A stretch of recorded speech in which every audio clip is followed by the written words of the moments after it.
Sean, how are you? And I know we're excited to have you on again. And we're really talking about your content. And we've really learned that veterans are really want to talk about the issues that are really they're dealing with, even they're in when they're in the military or after. So we're going to talk about PTSD today and your experience around different people who have had PTSD and all that stuff. So tell me a little bit about, your thoughts on PTSD and how many veterans struggle through this. Well, thanks again for having me on, Neil. And, PTSD is one of those things that impacts everybody in different ways. And I don't think that there's any kind of clear-cut solution to help, every single person. We've been fortunate on the podcast to have a couple people come on. Michael Cortina, who has the Cortina method, who's had great results working with some veteran organizations and having retreats where they go through the process, and it's been huge for him. Or not for him, but for his clients, his the veterans that go through his program. And then we've also had Joelle Rabo Miletus, who is in California.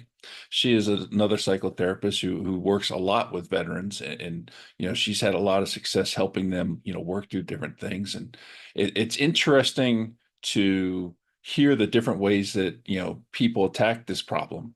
And the number of veterans that suffer from it, I don't know that there is a clear-cut number, but I would imagine that at some point most veterans have had some symptoms or dealt with some sort of PTSD.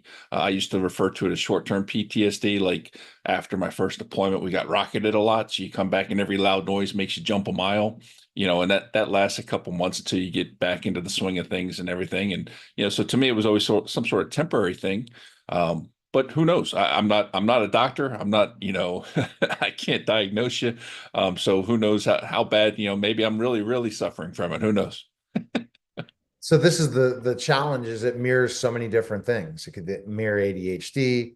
It can mirror portions of it. It can mirror other depression and anxiety. It can mirror concussion syndrome, CTE or forms of concussions. So you have all those things combined. It's very hard to figure it all out. But ultimately, PTSD is something that still needs the signs. And when I was talking to you in the green room about David Hollenbach, he has suffered through it and he teaches helps other people through it.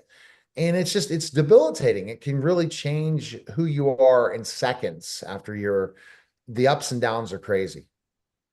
Oh, it is. And there's, like you said, CT could be a factor, TBI, traumatic brain injuries. That's a big thing that we study in the military, especially from the various ways people get concussions, with all the improvised explosive devices, blowing up vehicles and things like that.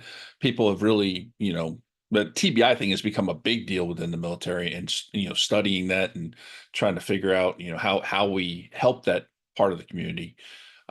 It's with PTSD, like I said, there's so many different factors, so many different ways that it manifests itself. Unfortunately, we see a lot of things like alcoholism, drug abuse, suicide, suicidal ideations, things like that occur. Homelessness, because people just they run out of options or they think they run out of options and they don't have the help that they need. So there's different ways that it'll manifest itself. For me, and what we're doing with the podcast, the biggest thing is to get people talking, get people to share their stories and share their struggles and what they've gone through. And, I, like many people, have looked for the answer in the bottle for many years, and going through and drinking a lot more than, any person probably should. But you learn, or I learned over time that the answer is not there, and, I've sought out help where I needed it and ways that I can, continue to grow and recover from different things. And, so it's a constant problem with our community. It totally is. And that's part of the transition. That's why you've done this foundation. This is going to be an area when you're hearing transition stories. We've heard a lot of great transition stories from your podcast and stories you've told me. But ultimately, there are a lot of stories that are not great stories. No. Yeah, there are some very tragic ones. And there's great organizations out there doing all kinds of wonderful work to help people, whether it's a recovery type of business, or even spiritual. There's some religious based organizations that are doing things to help people, work through these PTSD issues and help, find the help that they need. And so, ultimately, if you're struggling in any way, I would encourage you to go seek some sort of help. That could be professional help. It could be joining some sort of veteran group just to talk. Maybe that's just the help you need. Maybe it's the first step in getting you some more help. So don't isolate yourself. Don't sit there and, look for the answer in the bottom of a bottle or something like that. Really get out of the house and go talk to some people and see what's out there for you and what might help you adjust. And we're hoping with the foundation as we launch this web-based solution with all these stories that people are going to find these stories that are going to help them find resources that they need and encourage them to go out there and seek the help they need.